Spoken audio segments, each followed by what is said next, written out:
इंतजार करने वालों को सिर्फ उतना मिलता है जितना कोशिश करने वाले छोड़ देते हैं। हेलो दोस्तों, स्वागत है आपका अपने YouTube चैनल मेट्रोजन। मैं सिद्धार्थ। आज की वीडियो में देखेंगे 2024 में जो मोस्ट इम्पोर्टेंट क्वेश्चन जो है आने वाले हैं। मोस्ट इम्पोर्टेंट क्वेश्चन जो है जो बोर्ड परीक्षा में आने वाले हैं उनको आज कंप्लीट करते हैं। देखिए, आज का जो पहला सवाल है वो क्या कहता है, एक समकोण त्रिभुज की समकोण बनाने वाली भुजाएं जो दी है वो कौन दी है, x+2 दी है और 4 ब्रैकेट में है x+1 सेंटीमीटर। यदि त्रिभुज का क्षेत्रफल 84 सेंटीमीटर है, त्रिभुज की भुजाएं याद कीजिए। ऐसा समकोण जो है जिसका क्षेत्रफल दिया है 84, तो उसकी जो भुजाएं होंगी वो क्या होंगी उनको देखिए। तो देखिए, तो यहाँ पर देखिए इसको हम किस प्रकार से लगाएंगे। तो देखिए यहाँ पर सबसे पहले जो दिया है उसका दिया है त्रिभुज का क्षेत्रफल। त्रिभुज का क्षेत्रफल जो है वो कितना दे रखा है, 84 सेंटीमीटर स्क्वायर। क्षेत्रफल जो होता है इसका मात्रक सेंटीमीटर स्क्वायर होता है या मीटर स्क्वायर होता है। तो देखिए समकोण त्रिभुज जो है, तो त्रिभुज का क्षेत्रफल जो होता है वो क्या होता है, त्रिभुज का क्षेत्रफल जो होता है वो होता क्या है सर, तो क्या होता है 1/2 गुणे में क्या होता है आधार गुणे ऊंचाई। क्या आधार गुणे ऊंचाई, ये क्या होता है त्रिभुज का क्षेत्रफल होता है। अब देखिए गिवन डेट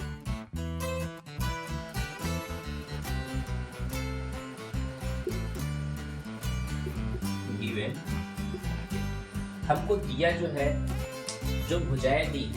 देखिए पहली भुजा जो है इसको आधार मान लेते हैं। इसका मतलब आधार जो हमको दिया है वो कितना दिया है, x+2 दिया है और ऊंचाई मान लेते हैं। ऊंचाई जो है वो हमको कितनी दी है, 4 ब्रैकेट में x+, ये दो चीजें, ठीक है। तो क्या करें हम, क्षेत्रफल पता है तो यहाँ पर हम क्या करें, क्षेत्रफल से इसको पहले हल कर लेते हैं। तो देखिए इसको हल करेंगे तो क्या होगा, क्षेत्रफल का सूत्र हमको पता ही है कितना होता है 1/2 आधार गुणे ऊंचाई। तो आधार की जगह पर कितना लिखेंगे, x+2 और यहाँ पर जो है 1/2 रहेगा। ऊंचाई कितनी है 4 x+1 बराबर क्षेत्रफल जो दिया था वो कितना दिया था, 84 दिया था। अब देखिए 2 एकम 2 2 2 नीचे ये कट गया, तो देखिए बचेगा क्या हमारा, जो ये बचा हुआ है इसको लिख लेते हैं x+2 और यहाँ पर देखिए अभी 2 बचा हुआ 1 बराबर 84। अब देखिए क्या करें, या तो हम 2 से यहाँ पर पूरा कर लें या फिर क्या करें, इसको हम पहले लिख लें 2, क्योंकि दोनों संख्याएं इनटू में, इसको हमने पहले कर लिया, ठीक है। अभी कितना हो जाएगा, 2 एकम 2 और इधर 2 चक्कू 8 2 दूनी 4, कितना बचा 42। अब इसकी आपस में मल्टीप्लाई कर लेते हैं। तो देखिए मल्टीप्लाई की जाए तो देखिए x और x की मल्टीप्लाई करेंगे तो कितना हो जाएगा, x² हो जाएगा। फिर x की 1 से करेंगे तो कितना हो जाएगा 1x प्लस, फिर 2 की x से करेंगे तो कितना हो जाएगा 2x प्लस 2 की 1 से करेंगे तो कितना हो जाएगा 200 बराबर 42। अब देखिए x² और 2 और 1 कितना हो जाएगा 3। अब देखिए इसको अगर इधर लाएं तो 42 प्लस में इधर गया है तो कितना है 42 जो है वो प्लस का है, इधर लाएंगे तो कितने का हो जाएगा माइनस में हो जाएगा। तो 42 से 2 चला जाएगा तो कितना बचेगा माइनस का 40। अब देखिए एक तो घात समीकरण होती है, जब तो हाथ समीकरण बन गया है तो हल कर लेते। तो देखिए यहाँ पर कितना है, लास्ट में माइनस का 40। अब क्या करें, माइनस इसके ऐसे दो गुणनखंड करें कि घटाने पर कितना आ जाए, 3 आ जाए, और गुणा करने पर कितना आए, 40 है। तो देखिए कैसे लगाएंगे इसको, एक्स स्क्वायर प्लस 3 की जगह पर हम 8 माइनस 5 लिख सकते हैं। तो देखिए 8 में 40 हो जाएगा और 8 से 5 जाएगा तो कितना बचेगा, 3 बचेगा। तो देखिए यहाँ पर क्या होगा, x माइनस 40 बराबर। तो देखिए यहाँ पर एक्स स्क्वायर प्लस इसकी गुणा करेंगे तो कितना हो जाएगा, प्लस माइनस, फिर इसकी गुणा करेंगे तो कितना हो जाएगा, 5x माइनस 40 बराबर। अब देखिए कॉमन ले लें, तो देखिए इसमें कॉमन क्या मिल रहा है, x कॉमन ले लें, x प्लस 8। यहाँ पर देखिए 5 कॉमन ले लें तो x और ये माइनस माइनस हो जाएगा प्लस।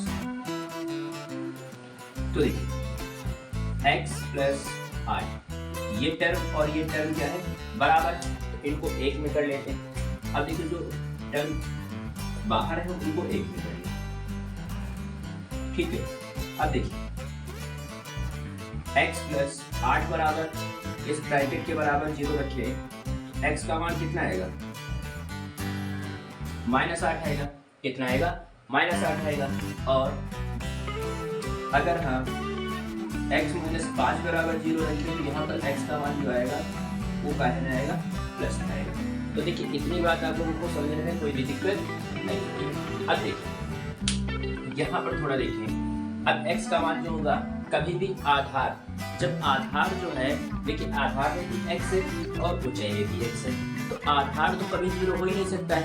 तो ऋणात्मक वाले मान को हम क्या करेंगे, ना करेंगे, मतलब इसको छोड़ देंगे। x का मान कितना है, 5 में, यहाँ पर देखिए आधार कितना हुआ, x की जगह पर कितना रखें, 5 प्लस 2, ये कितना हो जाएगा, 7 सेंटीमीटर हो जाएगा। फिर देखिए यहाँ पर, तो देखिए 4 और यहाँ पर कितना रखेंगे, 5 प्लस 2, ये कितना हो जाएगा, 5 और 6, और 6 की 4 से गुणा करेंगे तो कितना हो जाएगा, 6 जो 24, ठीक। ये हमारा कितने है, आधार और ऊंचाई निकल के आई, कितनी निकल के आई है, 7 और 24 जो है वो निकल के आई। तो जो आधार, अब देखिए समकोण त्रिभुज, अगर समकोण त्रिभुज की बात करें तो देखिए समकोण त्रिभुज जो होगा वो इसी प्रकार से तो होगा। तो आधार जो है वो हमारा 7 सेंटीमीटर हो गया और ऊंचाई जो है वो कितनी हो गई, 24 सेंटीमीटर हो गई। तो भाई साहब कर्ण जो है ये भी तो कुछ होगा, तो कर्ण भी पता कर लेते हैं, ठीक है। कि यहाँ पर देखते हैं, आप लोगों ने एक सूत्र पढ़ा है, कर्ण स्क्वायर बराबर आधार स्क्वायर प्लस लंब स्क्वायर। तो कर्ण निकालना, आधार देखिए यहाँ पर कितना है, 7 का स्क्वायर प्लस लंब कितना है, 24। तो देखिए 7 का स्क्वायर 49, 24 का स्क्वायर कितना होता है, 506। अब देखिए इसको और इसको ऐड करें तो कितना होगा, 9 और 6 कितना हो जाएगा, 15 का 5 हंसी लगाए, देखिए 7 और 4 11 और 1 के था तो कितना हो जाएगा, 5 हंसी लगा के यहाँ पर 5 बचे, यहाँ पर कुछ नहीं, कितना हो जाएगा, 6 के। कर्ण स्क्वायर, इधर से स्क्वायर लेगा, इधर से लेगा, तो कर्ण जो है वो हमारा 625 किसका स्क्वायर होता है, 25। कर्ण बराबर हमारा कितना निकल गया, 25 निकल गया। तो इसका मतलब कर्ण भी हमको पता चल गया कितना था, 25। यही इसका क्या है, उत्तर है। आई होप आप लोगों को ये सवाल समझ गया होगा, आप लोग इसका स्क्रीनशॉट ले लीजिए, ठीक है। सवाल में कहीं पर कोई भी दिक्कत नहीं होगी आपको, बस केवल शुरुआत में क्या है, सवाल को बहुत ही अच्छी तरीके से समझना है और कोई सवाल में दिक्कत नहीं होगा। अब देखते हैं इसका अगला क्वेश्चन जो है वो किस प्रकार से लगेगा।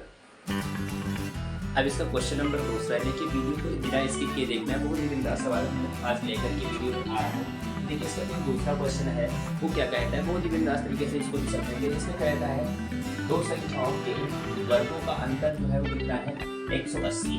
तो कहता है छोटी संख्या का वर्ग बड़ी संख्या का 8 गुना है, तो दोनों संख्याएं याद कीजिए। तो बड़ी और छोटी संख्या जो है, बड़ी संख्या जो है, देखिए छोटी संख्या बड़ी संख्या का 8 गुना है, तो ऐसी कौन सी दो संख्याएं होंगी जिनके वर्गों का अंतर भी जो है कितना होगा, 180 होगा। तो देखिए बहुत ही किस तरीके से इसको पढ़ेंगे। देखिए यहाँ पर क्या होगा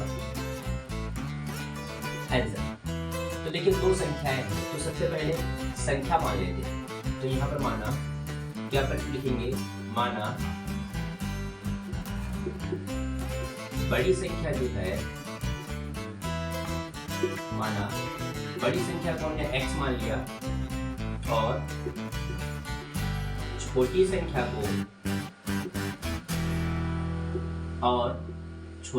को हमने y मान लिया।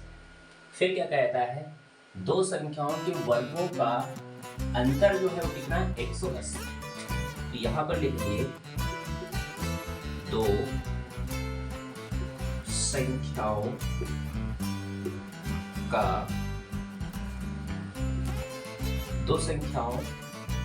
के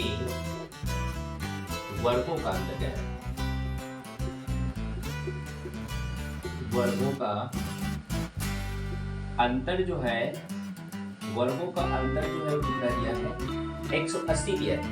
तो जो दो संख्या हमने मानी x और y, यहाँ पर देखिए इनका वर्ग करें और क्या करें, अंतर कहता है तो दोनों को घटाएं, तब हमको कितना प्राप्त होगा, 180।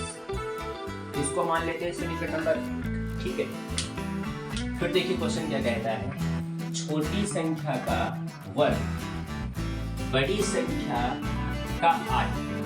छोटी संख्या का वर्ग, तो देखिए छोटी संख्या किसको माना था हमने, y को माना था। इसका वर्ग जो है वो बड़ी संख्या का 8 गुना, इसका मतलब ये कितना हो जाएगा, 8। तो यहाँ पर इसको मान लिया समीकरण नंबर 2। अब थोड़ा ध्यान दें, अगर समीकरण नंबर 1 यहाँ पर क्या लिखे, समीकरण नंबर 1 हुआ 2 से, एक चीज समझने का प्रयास करना। यहाँ पर समीकरण नंबर 1 और 2 से अगर देखें तो यहाँ पर देखिए y माइनस का दिख रहा है और यहाँ पर प्लस। तो अगर समीकरण नंबर 1 और 2 से हमने लिखा है, अगर दोनों को जोड़ दें तो ये क्या हो जाएगा, कट जाएगा, x स्क्वायर बचेगा, 8 बचेगा और क्या बचेगा हमारा 180 बचेगा। तो देखिए इसको समीकरण नंबर 1 हुआ 2 से, तो देखिए कितना बचेगा, x स्क्वायर बराबर 8x प्लस 180। ठीक है, इतनी बात आप लोगों को समझ में। अगर नहीं समझ में आए तो इसको देखिए यहाँ पर देख लेंगे। समीकरण नंबर 1 कितना है, X square minus Y square बराबर 180 और इसको जोड़ दें। क्या करें, जोड़ दें। LHS में जुड़ता है, RHS में जुड़ता है। तो देखिए ये कट जाएगा, एक्स स्क्वायर बराबर, अब देखिए ये दोनों क्या है, ये कांस्टेंट है, ये वेरिएबल है, तो ये क्या हो जाएगा, ये जुड़ेंगे नहीं, ये अपना वही रूप ले लेंगे। तो देखिए वही तो हमने लिखा था यार, तो इसमें आपको कोई भी दिक्कत नहीं होगी। अब देखिए इसमें क्या करेंगे हम, दोनों टर्म को इधर ले, तो ये प्लस में थे, इधर आएंगे तो माइनस में। अब भाई साहब हम क्या करें, ये हमको कुछ दिखने लगा है। क्या दिखने लगा है, दो घात समीकरण दिखने लगा। तो जब दो घात समीकरण दिखने लगा है तो इसको हम हल कर लेते हैं। तो देखिए यहाँ पर कितना है, 180 और यहाँ पर कितना है 8, घटाने पर क्या है 8 है और गुणा करने पर कितना है 180 है। तो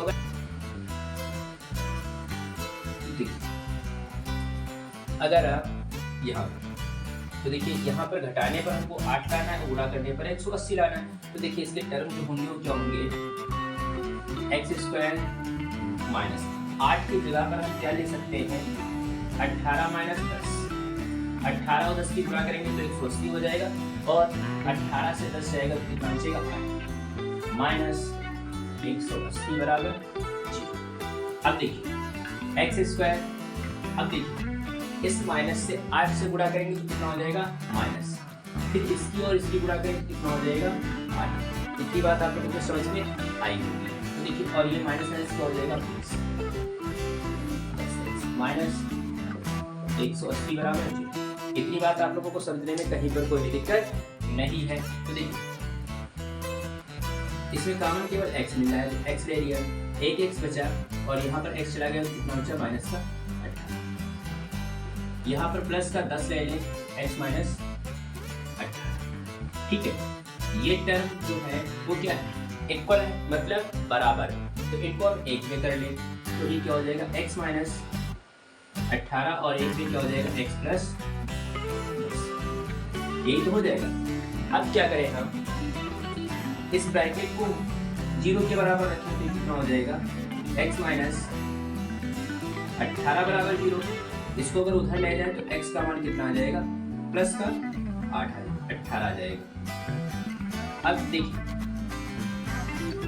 इस ब्रैकेट के बराबर 0 रखें, इसको उधर ले जाए, x का मान कितना आएगा, माइनस का। तो देखिए यहाँ पर क्या होगा, जो माइनस का टर्म आया है इसको क्या करेंगे हम, छोड़ देंगे, इसको क्या करेंगे हम, छोड़ देंगे। जब माइनस के टर्म को छोड़ देंगे तो हमारा कितना बचेगा, 18 बचेगा। तो देखिए x का मान जो है वो कितना निकल के आया है, 18। x का मान जो निकल के आया है वो कितना, क्योंकि देखिए यहाँ पर माइनस का टर्म तो हमने छोड़ दिया, तो दूसरा वाला जो है वो कितना बचा, 18 ही तो बचेगा। तो x का मान कितना होगा, 18। अब देखिए दूसरी संख्या जो होगी वो क्या होगी, y का मान हम कैसे निकालेंगे, तो देखिए x का मान जो निकल के आया है यहीं पर देख लेते हैं। x का मान समीकरण नंबर 2 में रखने, समीकरण नंबर 2 में रख दे, क्योंकि समीकरण नंबर 2 में क्या है, y। तो देखिए यहाँ पर क्या हो जाएगा, y स्क्वायर बराबर 8 गुणे 18, कितना हो जाएगा, 8 गुणे 18 हो जाएगा। तो 18 8 कितना होता है, 144 होता है। इधर से स्क्वायर हटेगा तो इधर अंडर रूट बच जाएगा। 144 किसका स्क्वायर होता है, 12 का। ठीक है, तो इसका मतलब क्या है, बड़ी संख्या 18 निकल गई और छोटी संख्या कितनी निकल गई, 12 निकल गई। आई होप आप लोगों को सवाल समझ में आया होगा। आप लोग इसका स्क्रीनशॉट ले लीजिए। देखिए सवाल को क्या होता है, सबसे पहले जो सवाल दिया होता है इसको समझ। गणित जितनी आसान है उतनी आसान कोई सब्जेक्ट नहीं है, क्योंकि इसमें केवल अगर हम सवाल को समझ लें तो उसका आंसर उसी में छिपा है। ठीक है, तो देखिए इसमें हमने और कुछ नहीं किया। जितना सवाल कहता है, क्या कहता था, 2 वर्गों का अंतर, तो 2 वर्गों का अंतर कर लिया। ठीक है, 2 संख्याओं के वर्गों का अंतर, तो हमने संख्या मान ली बड़ी संख्या, और देखिए छोटी संख्या बड़ी संख्या कह रहा था, तो बड़ी संख्या को x मान लिया, छोटी संख्या को y मान लिया। फिर क्या कहता था, वर्गों का अंतर, तो वर्गों का अंतर कहता था, तो वर्ग करके उसका अंतर दिया तो कितना है, 180। ठीक है, फिर कहता था छोटी संख्या का वर्ग जो है, छोटी संख्या किसको बनाता है, y, तो इसका वर्ग जो है वो क्या है, बड़ी संख्या का 8 गुना कर दिया। तो समीकरण नंबर 1 व 2 से यहाँ पर देखिए मैं जोड़ करके बताया, जोड़ दिया तो क्या होगा, y के टर्म पर जाएंगे, x बचेगा और इसका बचेगा कांस्टेंट और वेरिएबल बचेगा। तो ये कभी एक साथ होते नहीं तो प्लस में आ जाएंगे। ठीक है, प्लस में क्यों आ जाएंगे, क्योंकि हमने जोड़ा। इसको 75 कर लिया, माइनस 2 घात समीकरण लिया और इसको हमने हल कर लिया। x का मान है, x का मान जो है उठा करके हमने कहाँ रख दिया, समीकरण, x का मान जो है वो कहाँ रख दिया, समीकरण नंबर 2 में रख दिया, और इसका हमको आंसर प्राप्त हुआ। देखिए बहुत ही सवाल सिंपल था। अब देखते हैं इसी प्रकार से इसका तीसरा जो क्वेश्चन है वो कौन सा है। देखते हैं इसका जो अगला क्वेश्चन है वो देखिए इसमें 2 क्वेश्चन में लिख सकते हैं। तो देखिए पहले इसमें का जो पहला आंसर होगा वो क्या है, देखिए क्या कहता है, यदि द्विघात समीकरण, ये क्या दिया है, एक द्विघात समीकरण दिया है, 2 घात समीकरण जो दिया है, तो कहता है कि 2 मूल समान, तो p का मान ज्ञात कीजिए। क्वेश्चन कहता है इसके 2 मूल कोई समान होंगे, तो कौन से 2 मूल समान होंगे उनको हम देखेंगे। ठीक है, तो ऐसे जो इसके मूल जो होंगे वो अगर जो निकल के आते, ठीक है, जो मूल इसके निकल के आएंगे, फिर अगर इसी में रखा जाए उसका मान 0 आ जाए तो क्या होगा, अस्तित्व में होगा, उसका मान मान्य होगा। अगर ऐसा कोई मूल आता है जिसको इस समीकरण में रखने पर 0 प्राप्त नहीं होता है, तो ऐसी कंडीशन में क्या होगा, वो मान्य नहीं होगा।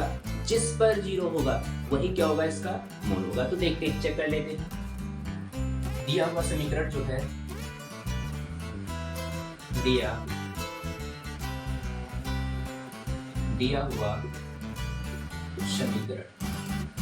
हुआ समीकरण जो है वो कितना है, p x² minus 2√5 px plus 15 बराबर 0। अच्छा, समीकरण का मानक समीकरण क्या होता है?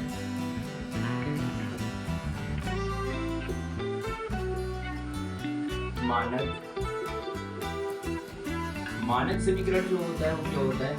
ax² plus bx plus c बराबर 0। मानक समीकरण यही होता है।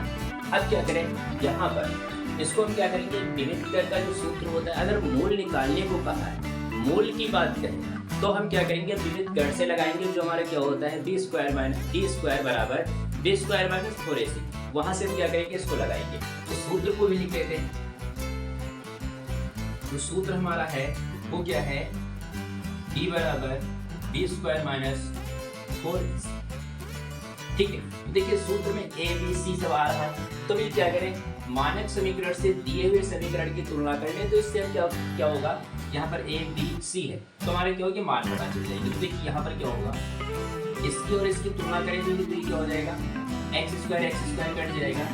यहाँ पर देख लेते हैं, a बराबर जो है उनको क्या प्राप्त हो जाएगा, b प्राप्त हो जाएगा। फिर दूसरे टर्म की बात करें, x कट जाएगा तो d का मान जो है वो माइनस में देखेंगे कितना है, -2√5 और अंडर रूट की बाहर की दी।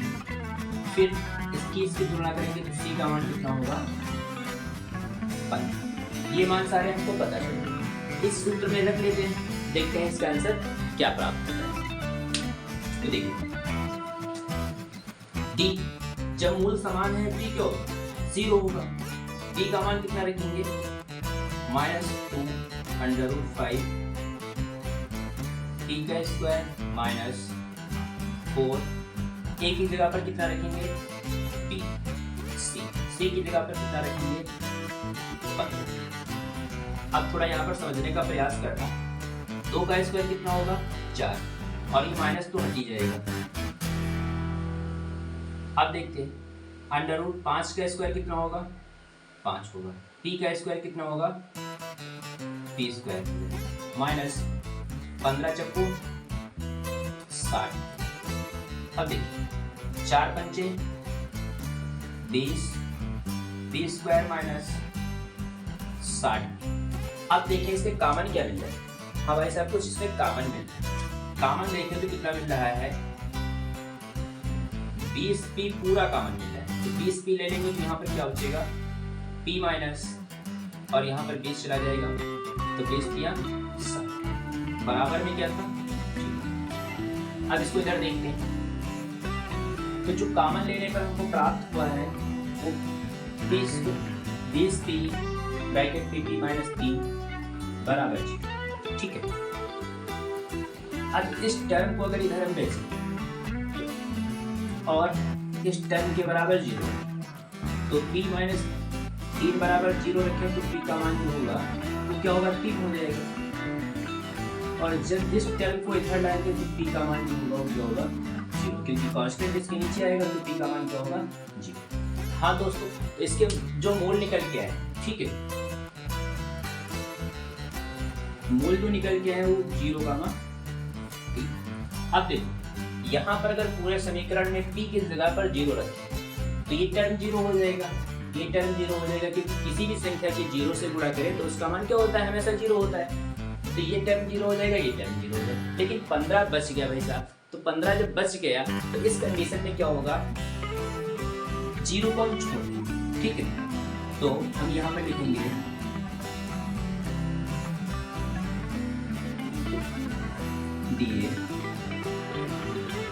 दिए गए समीकरण का 0 मूल नहीं होगा, क्योंकि जब 0 अगर रखने पर में रखें तो हमारा 0 नहीं आता है, तो इसका मतलब मूल नहीं होगा।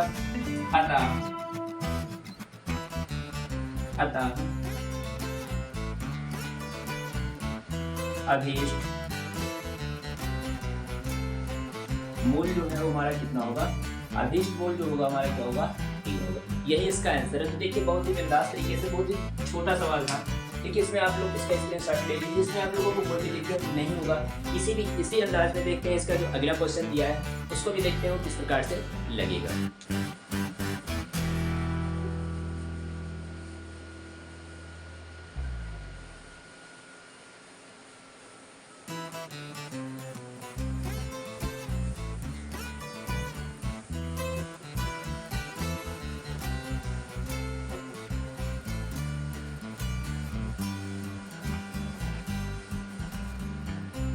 अब देखते हैं इसी प्रकार से इसका दूसरा आंसर देखते हैं। तो देखिए इसमें कहता है के का धनात्मक मान ज्ञात कीजिए। इसका मतलब अगर ऋणात्मक आता है तो उसको छोड़ देंगे, क्योंकि क्वेश्चन ये कहता है धनात्मक चाहिए। जिसके लिए समीकरण दिया है एक्स स्क्वायर प्लस के एक्स प्लस 64 बराबर 0 तथा x square minus 8x plus के बराबर 0 के दोनों मूल वास्तविक होंगे। मतलब ऐसा ही कंडीशन कह रहा है कि हमको धनात्मक भी चाहिए और इसके जो दो मूल आएंगे वो क्या होंगे, वास्तविक। तो देखते हैं, चेक करते हैं। समीकरण जो दिया इसको हम दोनों समीकरण को करना है तो हम पार्टीशन यहाँ पर बना लेते हैं, दोनों को जो है साथ में लेकर। तो देखिए एक्स स्क्वायर प्लस के एक्स प्लस 64 बराबर 0। तो इसको अभी जैसे कि इस सवाल में हमने मानक समीकरण जो लिखा था, मानक समीकरण हमारा क्या था, X square plus B X plus C बराबर 0। यहाँ पर देखते हैं X plus B X plus C बराबर 0। तो यहाँ से क्या करें, एक और डी के मान निकाल लेते हैं और सी का भी मान निकाल लेते हैं। तो ये कट जाएगा, ए बराबर कितना आएगा, 1 आएगा, ठीक है। ये कट जाएगा तो बी बराबर कितना आएगा, 3 और सी बराबर कितना होगा, 64। तो देखिए जो सूत्र भी हमने लिखा था विविध कर का, डी बराबर बी स्क्वायर माइनस 4x। जब क्वेश्चन कहता है दोनों मूल वास्तविक होंगे तो यहाँ पर इसकी कंडीशन साइड में देख लेते हैं क्या हो सकती है। डी का मान इस प्रकार से, इसका मतलब क्या है, जिसकी तरफ मुंह खुला होता है वो क्या होता है, बड़ा होता है। तो 0 से हमेशा डी का मान बड़ा होना चाहिए या बराबर होना चाहिए। कहने का मतलब डी का मान बड़ा हो या फिर 0 के बराबर, ठीक है, ये कंडीशन हो। यहाँ पर दोनों के मान रख के देखते हैं क्या आएगा। देखिए बी का मान कितना है, के स्क्वायर माइनस 4, ए का मान कितना है 8 और सी का मान कितना है 24। के स्क्वायर बराबर, तो देखिए 4 एकम 4 ही रहेगा, तो 4 चक्को 16 का 6 हासिल लगाएगा, 6 चौक 24 एक 25, कितना है 256 है। अब इसको इधर लेंगे क्या हो जाएगा, ए स्क्वायर बराबर 256 जो है इधर से स्क्वायर हटेगा तो इधर क्या लगेगा, अंडर रूट लगेगा। तो अब देखिए के का मान 256 किसका स्क्वायर होता है, 16 का होता है। तो के का मान जो निकल के आया कितना निकल गया, 16 का निकल गया। अब देखिए 16 जो है वो क्या है, 0 से बड़ा है, तो इसका मतलब के का मान कितना होगा, 16 होगा। क्या दूसरे समीकरण में देखते हैं क्या इतना ही आता है कि कुछ और आता है। तो देखिए यहाँ पर देखिए x square minus 8x plus के बराबर 0। क्वेश्चन कहता है दोनों के मूल क्या है, समान होंगे, ठीक है, मूल वास्तविक होंगे या समान होंगे। तो देखिए यहाँ पर के का मान कितना है, 16, तो के का मान इधर भी 16 आएगा। तो देखिए यहाँ पर देखते हैं, यहाँ पर देखिए मानक समीकरण लिखा था, तो इसी प्रकार से देखिए यहाँ पर भी क्या करने, तो यहाँ पर देखिए डायरेक्ट निकाल लेते हैं। ए का मान कितना होगा, 1 होगा, बी का मान कितना होगा, -8 होगा, सी का मान जो होगा क्या होगा, ठीक है। इतनी बात आप लोगों के समझ में आ गई। अब देखिए अब अगर इस पर हम बात करें तो ये हमारा क्या हो जाएगा, सूत्र हमारा वही रहेगा, डी बराबर बी स्क्वायर माइनस 4ac। तो कंडीशन वही हमारी रहेगी, डी का मान बड़ा होगा किससे, 0 से, ये क्या होगा, बराबर, ठीक है। अब सूत्र में मान रख करके देखते हैं क्या आएगा। तो देखिए डी स्क्वायर, तो हमारा क्या हो जाएगा, अभी हम ऐसे कर रहे हैं, डी का मान जो है कितना दिया, माइनस का 8 का स्क्वायर माइनस 4 गुणे ए का मान कितना है 1 है और सी का मान कितना है 8 का स्क्वायर कितना होगा, 64 होगा, माइनस वही कितना होगा 4। इसको इधर ले तो हमारा क्या हो जाएगा, 4 के बराबर 64 होगा, 4 एकम 4, 16 चक्कू 64 के बराबर जो है 5 हमको कितना प्राप्त हुआ, ये भी क्या है देखिए 0 से बड़ा, तो दोनों के मान कहता था दोनों के जो मूल हैं वो क्या है, वास्तविक। देखिए दोनों का मान कितना निकल गया, के निकल गया। बहुत ही सिंपल सवाल था, आप लोग इसका स्क्रीनशॉट ले लीजिए। देखिए समय बहुत कम है, इसी प्रकार से हम मोस्ट सवाल लाते रहेंगे। तब तक के लिए इतना ही। इस वीडियो को देखते रहें और बहुत सारे हमारे YouTube चैनल पर वीडियो मोस्ट इंपॉर्टेंट क्वेश्चन के 2023 के पढ़े वो भी आप लोग देख सकते हैं, क्योंकि उसमें से भी क्वेश्चन आएंगे।